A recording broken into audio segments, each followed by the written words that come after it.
Yo, what's happening, y'all? This Nikaraxhi Sports Take. And on this next episode, we're going to talk about the first game from yesterday, I may say, between the Detroit Lions and the Tampa Bay Buccaneers. Now, the Tampa Bay Buccaneers, who won the NFC South, you know what I'm saying? So, they had the opportunity to host their first playoff game last week against Philly. They got the dub. So with them getting the dub, they got the opportunity to play the Detroit Lions this past week. And the score was 31-23. Goff, he had a great game, 30 of 43, 287 passing yards, 2 touchdowns. His first playoff game with 2 passing touchdowns. So hats off to him. Gibbs, he had a hell of a game. You know what I mean? A touchdown late to put Detroit up by 2 scores. You know what I'm saying? That kind of put the nail in the coffin. You know what I'm saying? Baker, he had a solid game as well. 26-41, 349 passing yards, 3 touchdowns, but 2 INTs. He had the 1 INT early in the game that set up Detroit to get up and get the first points of the game, and then the INT late. You know what I mean? And that INT late, that was one of the, in that situation. To me, I feel he could have found better. You know what I mean? In that situation, because in that situation, okay, you had, if I'm not mistaken, you had the 1 timeout. No, you had 2 timeouts. No, you had 1 or 2 timeouts. I'm not sure. I'm sorry, y'all. I can't remember, but I did watch the game. You know, but that was one of those situations where he could have just went somewhere. He could have went somewhere else with the ball. You know what I mean? And I think that was Kate. I think the target was Cade Ogden in that situation. He had a great game too. Because he had a touchdown early in the game. But I just felt like in that situation you could have put the ball in somebody else's hands. You know what I mean? Not saying Cade Ogden is a bad player or nothing like that. Not at all. Because I actually like him. You know what I mean? He's definitely underrated. But in that situation, bro, you got go somewhere else with the ball.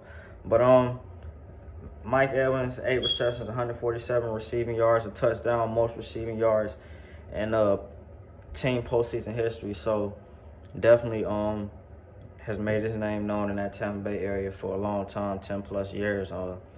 One of 2 receivers to start their career out with 1,000 yards, and he's still going with it. You know what I'm saying? So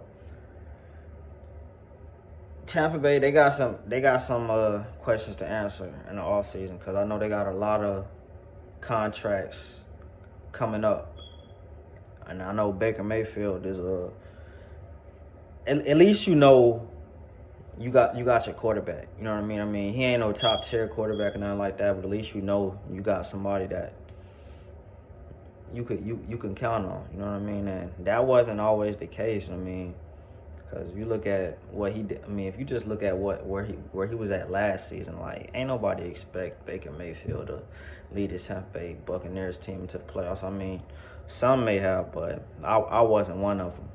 But Detroit, their first NFC Championship appearance since 1991, getting there before the Cowboys. That's kind of crazy.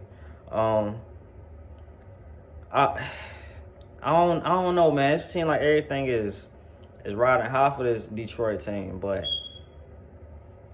like something telling me to pick them against San Fran this upcoming week, Sunday. I don't know though. I just might, because I've had San Fran all year to get to the NFC Championship, and I'm not really known to switch on my picks, but bro, I don't know, bro. It's just something about San Fran. I mean, about Detroit, and then the way Brock Purdy played this last game. You know what I mean? And then not knowing if Debo gonna play, so that's gonna be a key factor. So without him playing the whole game, like that's gonna be intriguing to watch. You know what I'm saying? Like, how does Purdy go the whole game without Debo Samuel? You know what I mean? I mean, because that's been one of the main questions on what does he do without the mob stars. You know what I mean? Like, because it seems like he's got to have everything working in his favor. You know, but hell of a year about this Tampa Bay team. They definitely overachieved. You know what I mean?